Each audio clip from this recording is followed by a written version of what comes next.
As some of you already know, I used to be a reviewer, and today I feel a bit nostalgic. So let's analyze the analyst. More precisely, let's take a look at DigiBrony's overnight success and what we can take away from it.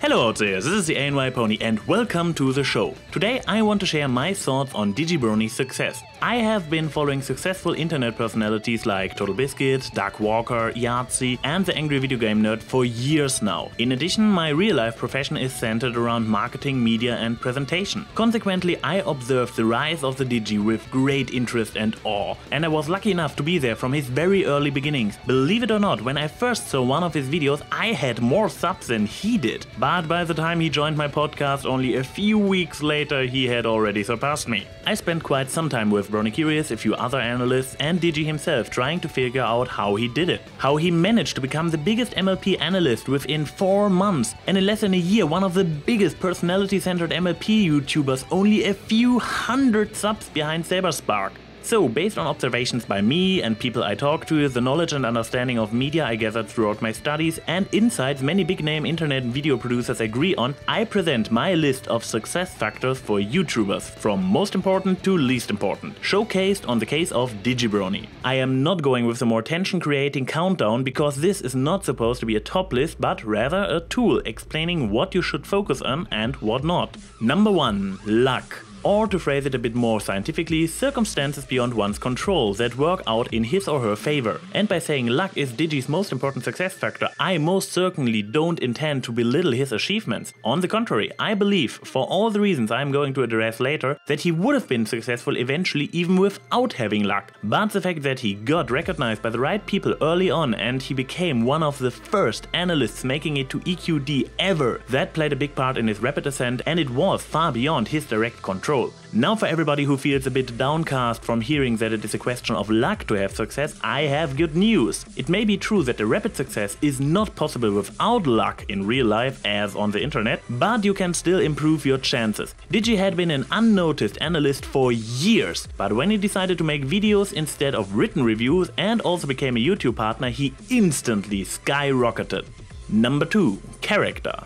YouTube is a character-centered medium. This is why the top 10 most subbed YouTube channels are dominated by channels featuring a person. PewDiePie is most certainly not the #1 YouTuber because people are interested in the games he plays. They want to see him screaming and making funny faces. Digi's videos are also very character-centered. The fact how quickly he is able to write his scripts attests that he pretty much just writes down his thoughts. Unlike me, for example, who is horribly overthinking everything and takes days to put a script together. The fact that Digi just had to write down and record his very thought makes his video feel very natural and captures a lot of his real personality. Being yourself, or at least playing a persona that comes natural to you, like the nostalgia critic for Doug Walker, is the easiest way to give your video character. Now, I don't want to say unsuccessful YouTubers don't have character. I myself probably have more character than it is good for me, but you also have to have the right type of character. And what is the right type? Let's check our top list again. 2 comedians who just do random stuff, a dude who makes let's plays and is calling his followers bros, a girl that talks about mundane stuff and her dogs a lot, and a smartass giving you a rundown of current funny stuff on YouTube. I'd say the word I'm looking for is casual. And yes, Digi is the incarnation of casual, always wearing his sweatpants, having fuzzy hair most of the time, and besides all the big words he enjoys using, he talks rather colloquial language.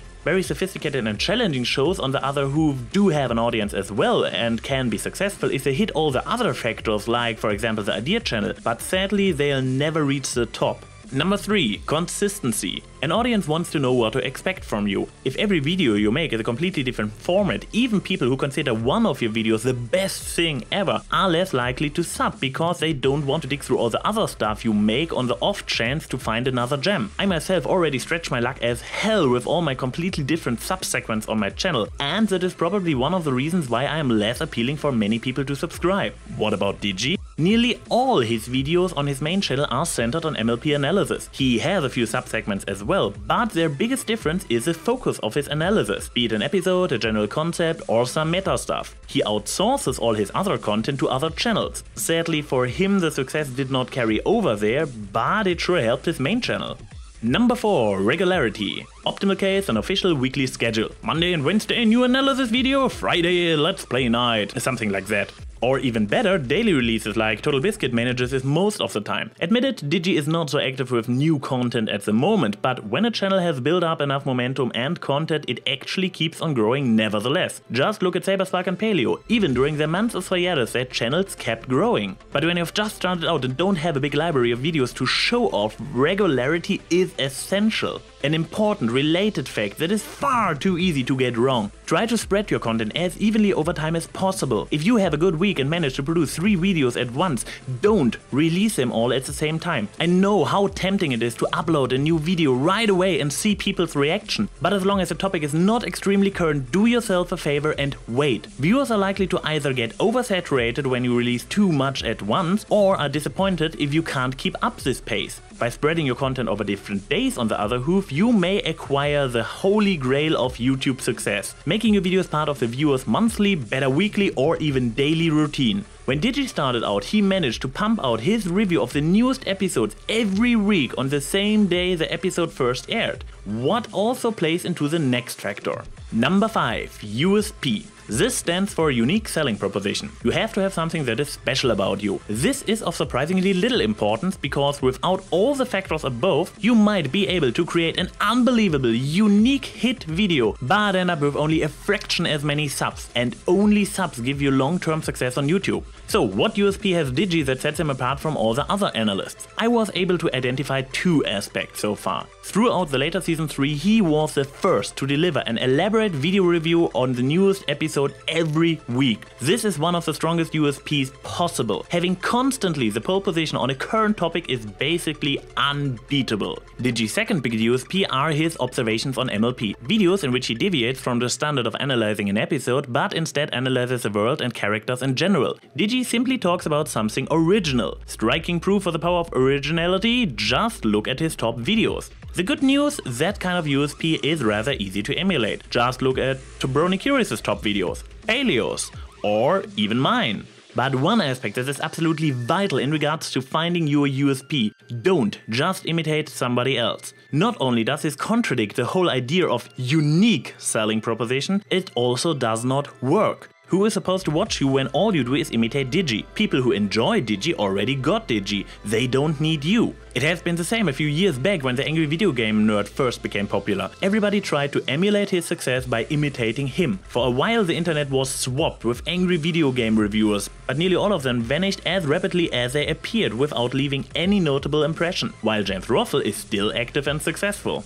Number 6. Presentation. This is supposed to cover everything from editing over audiovisual quality down to YouTube thumbnails. Maybe you are thinking right now, what? How is it possible that this is so far down the list? I admit it seems rather counterintuitive to say that the visuals and audio of a video are rather unimportant, but I can prove this rather easily with empiric evidence.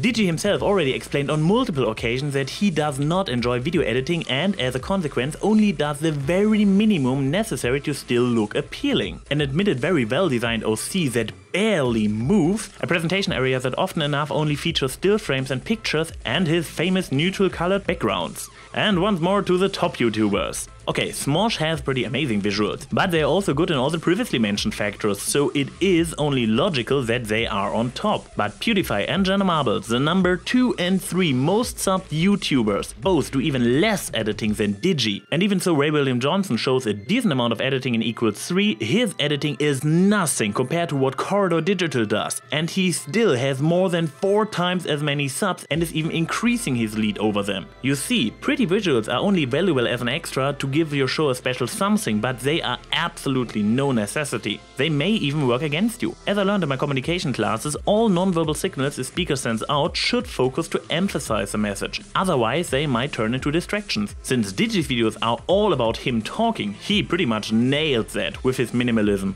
Number 7. Advertisement. A new YouTuber will not get around canvassing a bit. You need to bring your videos to the people because, well, they simply need to know your vids exist. There are some simple tricks. Adding your video as a reply to a popular and preferably current video of related content, and seeking out platforms like forums where your videos fit in. Bluntly asking already well-known personalities might work as well, but you really need something impressive to show them first. All this goes back to factor number 1. You have to create opportunities. Why is it only number 7 then? As I already said, this is only necessary in the very beginning, and as soon as your channel reaches a certain momentum, your followers and the YouTube algorithms will continue doing the advertisement for you. If you have the fitting character to appeal to the reject crowd, you simply need to submit your video links there and wait for the clicks. This is pretty much all DigiOriginal did, and it worked out rather well for him. But sadly, this does not work for everybody. Reddit is even more unforgiving than YouTube if your program is not casual enough. Number 8. Content. Believe it or not, content barely matters. Sure, there needs to be some content, but its quality is of insignificant importance compared to everything I mentioned so far. As long as the viewer feels entertained, he does not care if he watches the same dude simply playing a game day in and day out, the blonde girl who more or less conducts an online diary, or a daily YouTube video featuring other YouTube videos. Really smart shows with thought-provoking, meaningful content like the Idea Channel or Extra Credit, successful as they may seem compared to every Brony channel, have no chance of ever reaching the top. If you focus too much on your content, you automatically limit your audience to those interested in this particular field, while the more casual shows appeal to a more or less unlimited audience. To sum things up, you need luck in order to have the big breakthrough, but you have to hang in there and try to improve your chances as much as you can. Develop an interesting but casual persona, preferably close to your real self. Be consistent in what you do. Release content on a regular basis, the more often the better, maybe even with an official schedule. Look what sets you apart from others and try to emphasize it. Do not try to imitate what is special about somebody who already is successful.